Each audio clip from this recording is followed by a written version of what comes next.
Computer contracts या computer agreements क्या होते हैं। जो ये मैं जस्ट रिव्यू करवा दूंगा, फिर हम जहाँ से कंटिन्यू हमने छोड़ा था वहीं से हम स्टार्ट करेंगे। तो कंप्यूटर कॉन्ट्रैक्ट्स का मतलब ये है कि एग्रीमेंट साइन करना है। दो या दो से ज़्यादा पार्टीज आपस में जब एग्रीमेंट साइन करती हैं जिसकी बिहाफ पर वो अपना कारोबार करते हैं या बिजनेसेस करते हैं, उसको कहते हैं कंप्यूटर कॉन्ट्रैक्ट्स या एग्रीमेंट। कुछ उसके पर्पस बताए थे कि पार्टीज के दरमियान एग्रीमेंट होना चाहिए, उनके दरमियान कोई मकसद होना चाहिए और उनके दरमियान उस प्रोवाइड जो आप प्रोवाइडिंग मैटर्स है वो अराइज होना चाहिए। कॉन्ट्रैक्ट में मस्ट रनिंग कर रहा हो या चला उस पर लिखा होना चाहिए, ताकि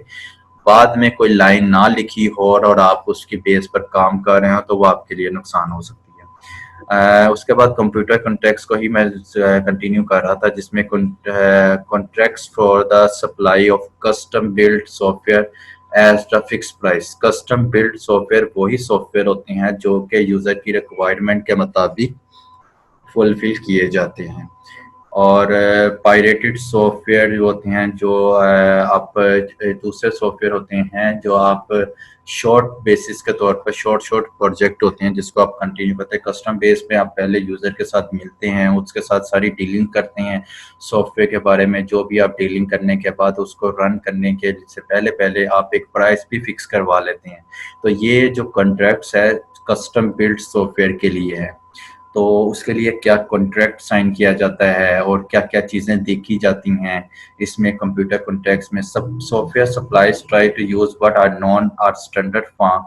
from contracts which are use are intended to be use many times over. तो इस तरह के जो कॉन्ट्रैक्ट्स होते हैं उसमें इंट्रोडक्टरी सेक्शंस आता है और उसमें कुछ टर्म्स एंड कंडीशंस आती हैं और उसमें कुछ अपेंडिक्स और इनेक्सिस के हिसाब से हम डील आउट करते हैं। बेसिकली हमारे माइंड में ये पढ़ने से पहले मैंने जैसे हेडिंग लिखी हुई है custom build software at a fix price. तो इस बेस को अपने माइंड पर आके इन कॉन्ट्रैक्ट जो कॉन्ट्रैक्ट से जो कंसिस्टिंग पार्ट हैं जो 1 2 3 मेंशन किए गए हैं, इसकी बेस पर हम fix price custom based software को डेवलप करेंगे। वन बाय वन इसको मैं डिस्कस करता हूँ। इंट्रोडक्टिव सेक्शन को, फिर उसके बाद स्टैंडर्ड्स टर्म्स एंड कंडीशन को सेट आउट करता हूँ, फिर उसके बाद अपेंडिक्स और एनेक्सिस का बताता हूँ ये होते क्या है।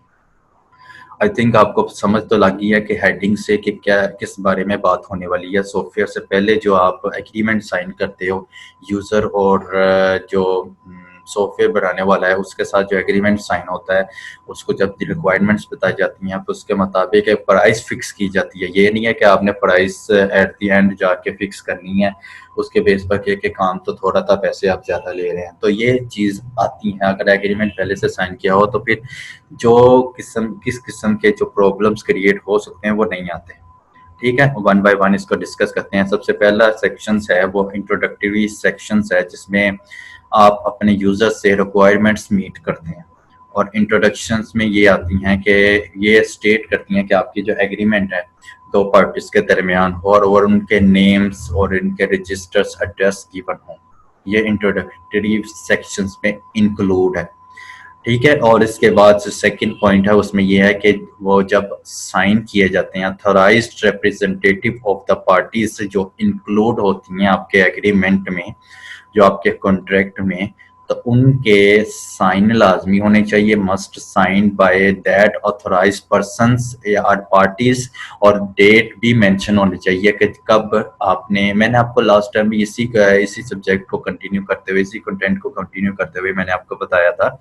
कि जो कॉन्ट्रैक्ट में लिखना है तो चाहे आपका कॉन्ट्रैक्ट में एग्रीमेंट बहुत लेंथी लिखा गया हो कोई मसला नहीं, लेकिन अगर आप एक एक पॉइंट क्लियर करके लिखेंगे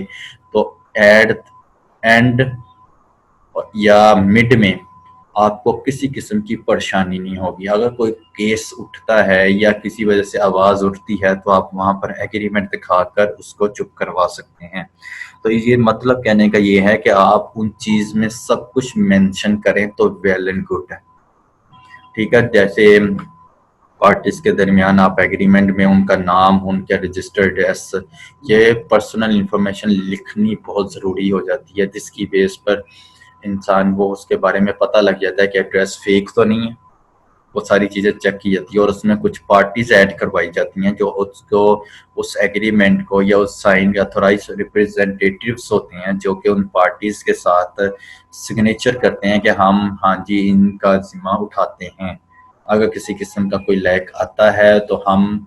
इनसे बातचीत करेंगे या किसी तरह मैटर सॉल्व करवाएंगे।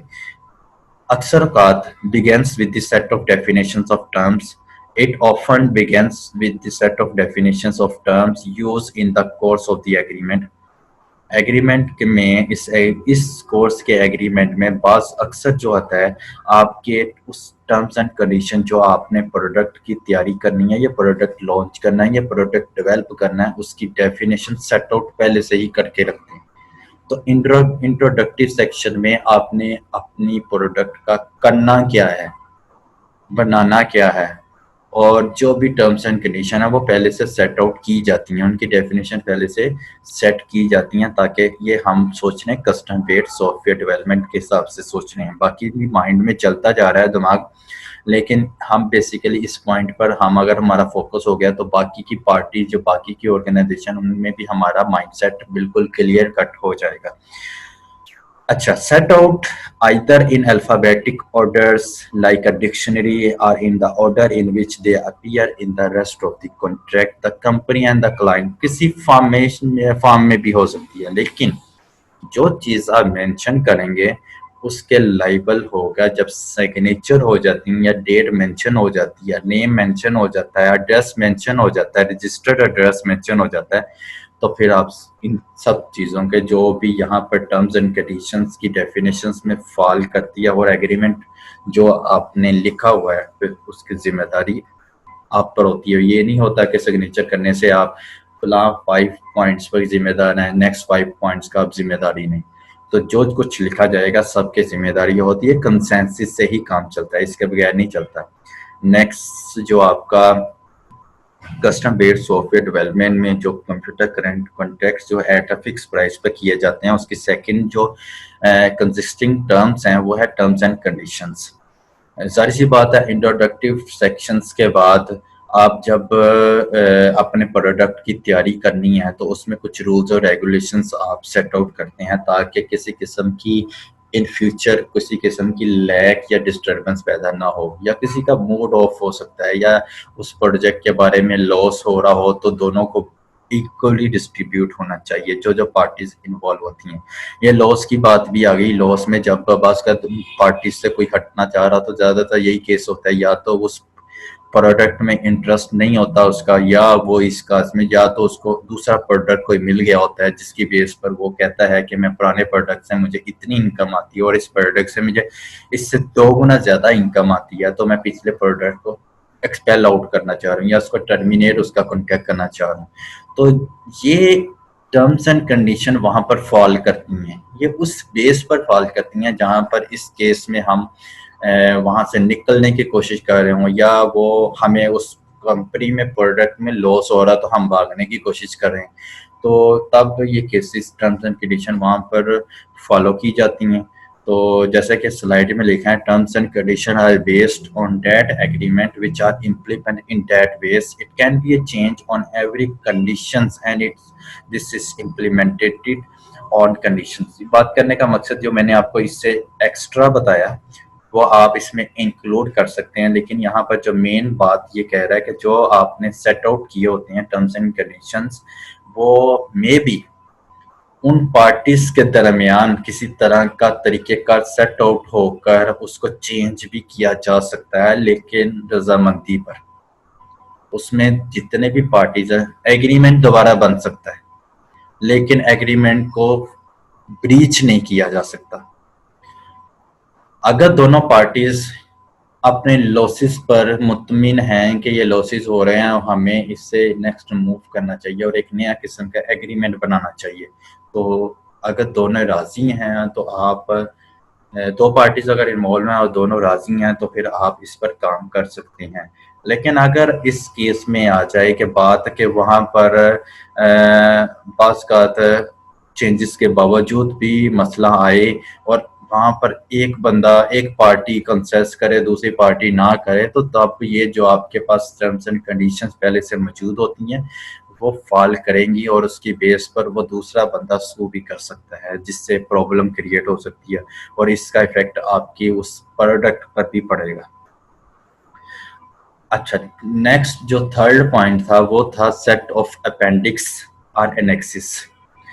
अच्छा, अपेंडिक्स कहते हैं वो मुश्तमिल होता है उस किस्म के डाटा को जिसमें हम पहले से मौजूद डाटा में कुछ एडिशंस करते हैं। डॉक्यूमेंट पहले से मौजूद है,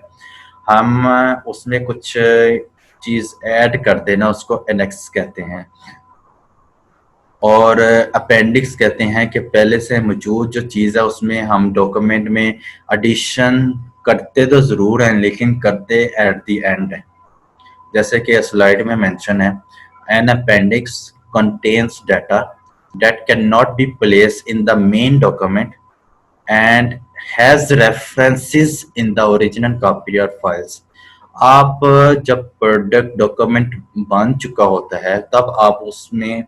इन बिटवीन डॉक्यूमेंट में किसी किस्म की चेंजेस नहीं करते या प्लेस नहीं करते उसको एट द एंड। जब आपके पास एक ओरिजिनल कॉपी या फाइल आ जाती है एज ए रेफरेंस के तौर पर, तब आप कोई एडिशन करने की कोशिश करते हैं तो उसको अपेंडिक्स कहते हैं। अदरवाइज अगर इन बिटवीन डॉक्यूमेंट में अगर कोई चीज ऐड करते हैं तो उसको कहते हैं annexes. On the other hand is usually the standard documents, the stand-alone documents that offers additional information that contained in the main document। जो मैंने आपको बात की मेन हेडिंग में वही डिस्क्लोज्ड है। जैसा कि नीचे फर्दर इसको और कंपैरिजन चार्ट में देखा जाए तो ये देखा जाता है कि annex is an addition to a document in the form of stand alone, और वो डॉक्यूमेंट अभी उस पर वर्किंग हो रही हो। और अपेंडिक्स का मतलब ये है कि वो एडिशन जो कि आप ऐड करते हैं या ऐड करने की कोशिश करते हैं लेकिन at the end of the thesis की तरफ आप जाते हुए आप ऐड करते हैं तो उसको अपेंडिक्स बोलते हैं। यूजेस इसका ये है कि एनेक्सिस का टर्म यूज की जाती है mostly in business models and ideas. Business models हमेशा वक्त के साथ साथ चेंज होते चले जाते हैं, तो अगर हम अपने माइंड में जो इस चीज़ का स्केच बनाएं तो मुझे बताने की भी ज़रूरत नहीं पेश आएगी कि बिजनेस मॉडल जो है हम हर कोई इससे वाकिफ़ हैं कि वक्त के हिसाब से इसमें चेंजेस होती चली जाती है। बाद का इन मिड में जाके आपने प्रोडक्ट की कोई लॉन्चमेंट की हो और उस प्रोडक्ट में जो जो चीज़ें आप इन्वॉल्व करना चाह रहे हैं, कंजिस्ट करना चाह रहे हैं, एट द एंड आप जाकर चेंजेस करना चाह रहे हो या देखते हो मार्केट लेवल के हिसाब से कि फलां प्रोडक्ट आई है वो ज़्यादा यूज़ हो रही है, उसमें क्या चीज़ ऐड है और लोग किस चीज़ पर अट्रैक्ट कर रहे हैं, तो उसको देखते हुए प्रोडक्ट में चेंजेस की जा सकती हैं। इन बिटवीन डॉक्यूमेंट्स में अगर की जाए तो उसको एनेक्स बोलते हैं। और अगर जो अपेंडिक्स का वर्ड है ये बेसिकली जब आपका डॉक्यूमेंट रेडी हो जाता है तो ज़्यादा यूज़ किया जाता है रेफरेंसेस रिसर्च फील्ड में इसका इस्तेमाल किया जाता है। बात गुमागुम हो के वही है कि डॉक्यूमेंट के दरमियान में अगर डॉक्यूमेंट चल रहा है तब आप चेंजेस करें तो उसको नेक्स्ट बोलते हैं, और at the end of the document अगर कोई चेंजेस करनी पड़ जाती है तो उसको अपेंडिक्स बोलते हैं। अच्छा, कुछ इश्यूज हैं जो कि स्टैंडर्ड टर्म्स एंड कंडीशंस में डील आउट किए जाते हैं। अब वो कंडीशंस कुछ इश्यूज क्या हैं कि what is to be produce, ये आप लोगों ने इसका जो इश्यूज, लाजमी बात है ये इश्यूज रेज होते हैं और इन पर जो मैंने प्रीवियस जो जो बातें की हैं उनका सलूशन इसमें मिल जाता है। What is to be produce, आप ये जरूर टर्म्स एंड कंडीशन में मेंशन आउट करना चाहिए कि आप क्या चीज़ बनाने जा रहे हैं और क्या चीज़ डिलीवर करेंगे और इस चीज़ का ओनरशिप, उसके राइट्स किसके पास हैं और पेमेंट्स की टर्म्स जो हैं वो कैसे देना चाहेंगे। 100% आप शेयरिंग करेंगे, 50-50 करेंगे, या ऐसे भी हो सकता है कि स्टार्ट में कुछ पोर्शंस 15% ऑन स्टार्ट पोर्शंस आ जाए, फिर 65% ऑन मिड पोर्शन आ जाए और 20% एट लास्ट पर जो डील आउट किए जा सकते हैं। जो इसकी कैलकुलेशंस है वो पेमेंट आप किस तरह चेंज करते रहेंगे या डिले करते रहेंगे, ये भी इस एग्रीमेंट में इश्यूज जो आते हैं मैं उस मोस्टली उनकी बात कर रहा हूँ ताकि आपको पता लगे कि एग्रीमेंट साइन करने के बाद जो है इन द एंड क्या क्या इश्यूज क्रिएट किए जा हो सकते हैं।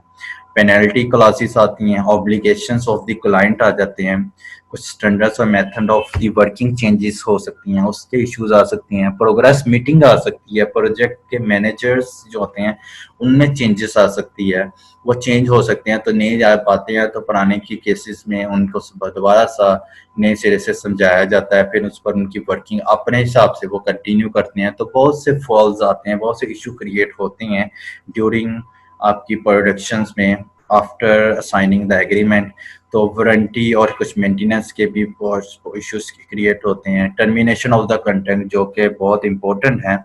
जब आप कॉन्ट्रैक्ट बना रहे होते हो तो उस पर टर्मिनेट करना हो तो तब बहुत ज़्यादा इशू क्रिएट होते हैं। बाकियों ने सब